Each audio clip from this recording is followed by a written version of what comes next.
You are looking live at some live pictures out of Philadelphia. This is a protest this morning, believed to be an anti-ICE message as they're gathering there in Philadelphia. These protests happening across the nation, most active last night in Minneapolis with a lot of bell ringing outside of hotels. Looks pretty quiet there, a lot of standing around this morning. We'll keep an eye on it and let you know if it gets a little more lively as the day goes on. Portland's Democratic Socialists of America are calling for a national day of action today to free Maduro. That same group took to the streets here in the U.S. just a few months ago in a protest of President Trump, calling for him to be removed from power. Donald Trump has got to go. Hey, hey. Ho, ho. Donald Trump has got to go. Not just protesters who are flip-flopping. Here's Ms. Now's Jen Psaki last Saturday talking about the capture of Maduro.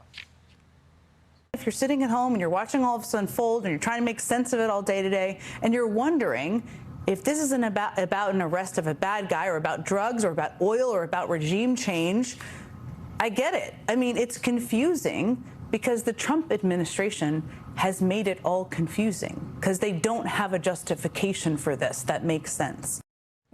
But back in November, the MS Now host accused President Trump of, quote, liking authoritarian thugs. I mean, he likes authoritarian thugs. He responds to them. They probably know how to manage him and flatter him.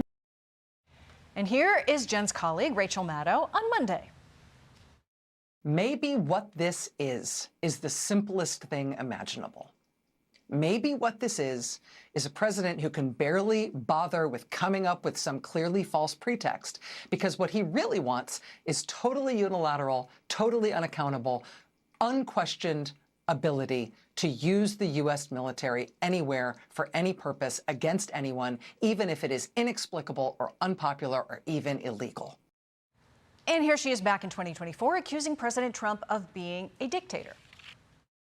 They not only admire each other's tactics, they copy each other's tactics. They support each other in doing those kinds of tactics whenever they can. And they support each other. Now let's bring in Fox News contributor Joe Concha. Great to be with you. Happy Saturday. Thanks for being with us. What do you make of this? This was a lot of sound, a long string of the back and forth of switching perspectives. Yeah.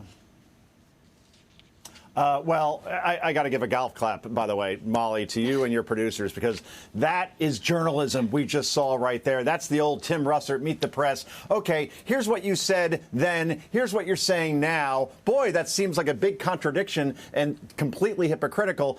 So explain your difference in position then and now. It's all to push whatever narrative is hot that particular day. So Trump loves dictators until he actually arrests one with a snatch and grab, brings them back to New York, in this case, Maduro and his wife, to stand trial for narco-terrorism, bringing cocaine to this country that has killed hundreds of thousands of Americans over the years, while 8 million people have fled Venezuela because of the horrible place that has become, one of the biggest humanitarian crises we have ever seen, despite Venezuela, quite frankly, has the ability to be a very rich country. So hypocrisy and phoniness in this business, especially over on that insane asylum network that you just played, MS Now, it's par for the course. It's to be expected, but they should be called out on it because, again, it's just so disingenuous based on their past statements and what they're saying now, Molly.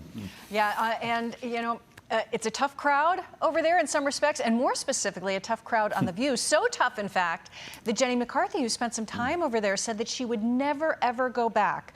Take a listen to her perspective on that. They're like, we want to bring you on for light and fluffy and fun, review people on Dancing with the Stars, talk about The Bachelor, like, have some fun. Well, that lasted a week. That lasted a whole week. And back then, I didn't consider myself to be a political person. I'm much more political now in terms of having opinions. They've asked me to come back for, like, reunion shows, and I was like, over my dead body would I ever step foot in that place. What do you make of that? I mean, first of all, Jenny McCarthy looks absolutely amazing, phenomenal. That's one of the big takeaways. But beyond that, just the discomfort that she still feels today with her experience. Wow, Molly, we had like a Jedi thing going on there because I was just thinking the same thing. Like, does Jenny McCarthy age? Because, you know, the peak of her career was like 2003. We're a little bit past that now at this point. But she's got that whole Brad Pitt, Tom Cruise thing going on, I guess. But what this proves, Molly, is that Jenny McCarthy enjoys relative sanity, and she's not a masochist. If you talk to former staffers or even former hosts on that show, ask Meghan McCain, for example. She has said and will still tell you that is by far the most hateful, toxic, backstabbing, duplicitous, phony group of people on the air that you will ever encounter in this business. It's certainly not the show that Barbara Walters envisioned when she came up with the concept nearly 3 decades ago. And if you go back and look at those early episodes, and I did not too long ago, just to get like a comparison, it's not even remotely resemble the hot mess of a train wreck we see on ABC now. So Jenny McCarthy, good career move. Don't go back there. You're a better person for it. Yeah, the rare times they invite someone that might even be close to a conservative circle, they come away, you know, with it having looked like an ambush. So we'll see what 2026 brings. Could be entertaining for all of us to talk about. Yeah. Joe Concha, always great to talk to you. We appreciate you coming and joining us. Hey, it's Will Kane. Click here to subscribe to the Fox News channel on YouTube. It's the best way to get our latest interviews and highlights. And click to subscribe to the Will Kane podcast for full episodes right now.